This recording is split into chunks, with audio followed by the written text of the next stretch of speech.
Sir మామూలుగా ఒక cancer మహమ్మారి ఇవి నా దాకా రాదని చాలామంది అనుకుంటారు. స్క్రీనింగ్కి టెస్టింగ్కి ఫస్ట్ ఆఫ్ ఆల్ తేడా ఏంటి సార్? టెస్టింగ్ అంటే ఎవరికైనా కొన్ని సిమ్టమ్స్ ఉండి కొన్ని లక్షణాలు ఉంటే వాళ్ళు డాక్టర్ దగ్గరికి వెళ్ళినప్పుడు కొన్ని పరీక్షలు చేస్తాం, దాన్ని టెస్టింగ్ అంటారు. డయాగ్నోస్టిక్ వర్కప్ అంటాం దాన్ని, డయాగ్నోసిస్, రైట్. అంటే లక్షణాలు లేని వాళ్ళకి చేసేటువంటి టెస్ట్ని స్క్రీనింగ్ అంటాం. నేను అంతా బాగుంది, నాకు ఏమి ఇబ్బంది లేదు, no symptoms at all, hale and healthy అనుకున్న వాళ్ళు చేయించుకునే కొన్ని పరీక్షల్ని స్క్రీనింగ్ టెస్ట్ అంటాం, రైట్. సో కొన్ని లక్షణాలు క్యాన్సర్కి ఉంటాయి. ఆ లక్షణాలు ఎవరైతే వచ్చినప్పుడు డాక్టర్ దగ్గరికి వెళ్ళి పరీక్షలు చేయించుకుంటారో దాన్ని డయాగ్నోస్టిక్ టెస్ట్స్ అంటాం. సో కనుక నేనేమంటానంటే లక్షణాలు వచ్చేదాకా కూడా వెయిట్ చేయకుండా మనం లక్షణాలు లేనప్పుడే కూడా కొన్ని టెస్టులు చేయించుకుంటే క్యాన్సర్ని మరింత ముందుగా గుర్తించే అవకాశం ఉంది. Right right. అంటే అర్లీ డిటెక్షన్ సేవ్స్ లైఫ్స్. ముందు దశలో క్యాన్సర్ కనుగొనడం అందరికీ తెలిసిన సత్యం ఇది, అంటే నేను కొత్తగా చెప్పేది ఏం కాదు. కానీ how can we do early detection, ఎలా చేయగలం? సిమ్టమ్స్ వచ్చాక చాలాసార్లు ఏమవుతుందంటే కొన్ని క్యాన్సర్లో సిమ్టమ్స్ వచ్చేటప్పటికి లేట్ అయిపోతుంది. అప్పుడు కూడా స్టేజ్ దాటిపోయే అవకాశాలు ఉంటాయి. మొన్నే కదా నాకు ప్రారంభమైంది కడుపు నొప్పి, లేకపోతే మొన్నే నాకు వామిటింగ్ వస్తుంది, మొన్నే నాకు ఈ మధ్యనే జస్ట్ 1 monthలో వెయిట్ లాస్ అయిందని అంటూ ఉంటారు. సో కనుక అంతవరకు వెయిట్ చేయకుండా కూడా కొన్ని క్యాన్సర్స్కి సిమ్టమ్స్ లేకముందే కూడా స్క్రీనింగ్ టెస్టులు చేయవచ్చు. కరెక్ట్. సో అది మెయిన్ డిఫరెన్స్. మీరు అడిగిన ప్రశ్న చెప్పాలి ఒకసారి సింపుల్గా చెప్పాలంటే, ఏ లక్షణాలు లేకుండా ఉన్నప్పుడు చేసే పరీక్షలను స్క్రీనింగ్ అంటాం, లక్షణాలు ఉన్నప్పుడు చేసే పరీక్షలను డయాగ్నోస్టిక్ టెస్ట్ అంటాం. ఇవాళ రోజుల్లో స్క్రీనింగ్ చేయాల్సిన అవసరం బాగా పెరిగిపోయిందని మీరు చెప్తున్నారు కదా sir, so that early detection is possible అని. సో ఏ డెమోగ్రఫిక్ ప్రొఫైల్ వారు, లేదు ఏ వయసులో ఉన్నవాళ్ళు, ఎలాంటి వాళ్ళు చేయించుకోవాలి స్క్రీనింగ్? షూర్ అండి. అంటే స్క్రీనింగ్ టెస్ట్ అనేటువంటిది ప్రతి క్యాన్సర్కి కూడా చేయలేం. ఒక 200కి పైగా క్యాన్సర్ రకాలు ఉన్నాయి. సో అన్ని క్యాన్సర్లకి మనం స్క్రీనింగ్ టెస్టులు చేయాలంటే జరగని పని. ప్రతిరోజు కూడా నాకు ఏదో క్యాన్సర్ వస్తే భయంతో బ్రతకాల్సిన అవసరం లేదు. రైట్.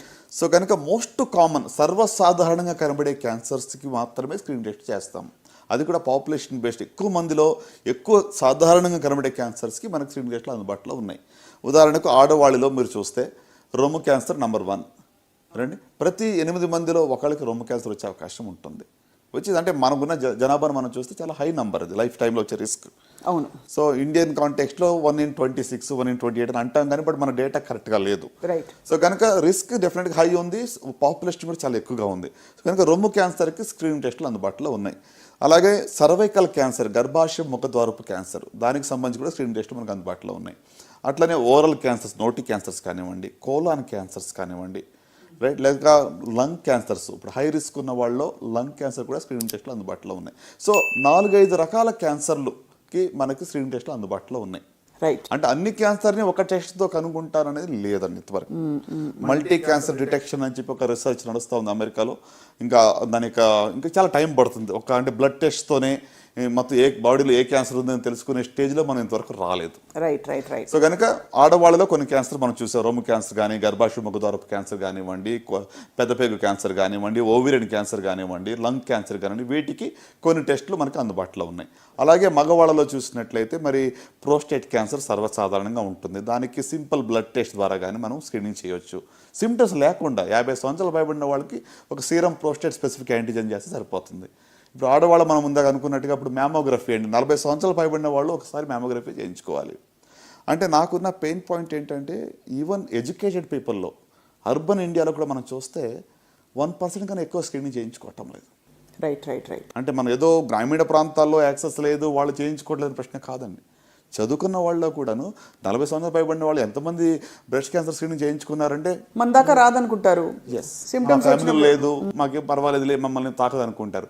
సడన్గా ఏమి ఎరగకుండా లంపో లేకుండా ఏదో సిమ్టమ్స్తో వెళ్ళినప్పుడు డయాగ్నోస్ అయితే అప్పుడే స్టేజ్ అడ్వాన్స్గా ఉందని తెలుస్తుంది. దెన్ ఎవ్రీబడి షాక్ అనమాట. సో అయితే మొత్తానికైతే వీటన్నిటికీ స్క్రీనింగ్లు available as part of your annual physical. అంతే కదా సార్? ఒక వయసు పైబడిన వాళ్ళు ఎందుకైనా మంచిది చేసుకోవడం మంచిది. కరెక్ట్. అంటే ఏజ్ని బట్టి ఉంటుంది రికమెండేషన్స్. ఇప్పుడు సర్వైకల్ క్యాన్సర్కి 21 years పైబడిన వాళ్ళకి స్క్రీనింగ్ టెస్ట్ మొదలు పెడతాం. వన్స్ ఎవ్రీ 3 years చేస్తే సరిపోతుంది. లేక HPV testing, human papilloma virus testing, అది కూడా వన్స్ ఇది 5 years చాలు. అలాగే మ్యామోగ్రఫీ 40 సంవత్సరాలు పైబడిన వాళ్ళు, కొలోనోస్కోపీ అనేటువంటిది 50 సంవత్సరాలు పైబడిన వాళ్ళు ఒకసారి చేయించుకుంటే 10 ఏళ్ళ దాకా మళ్ళీ చేయించుకోక్కర్లా. అట్లనే ఇప్పుడు పురుషుల్లో మనం PSA ఇయర్లీ వన్స్ PSA, అట్లనే మరి colon cancer colonoscopy every 10 years after 50 years, right. So similarly oral examination కానివ్వండి, లేక కొన్ని ట్యూమర్ మార్కర్స్ ఉన్నాయి. సో అంటే నేను అనేది ఏంటంటే don't wait for the symptoms. లక్షణాలు వచ్చేంత వరకు వెయిట్ చేయొద్దు. రైట్. డెఫినెట్గా we will discuss and what symptoms ఏంటి కూడా మనం డిస్కస్ చేయబోతున్నాం. Correct. కానీ లక్షణాలు రాకముందే మనం కొన్ని పరీక్షలు చేయించుకుంటే ఖచ్చితంగా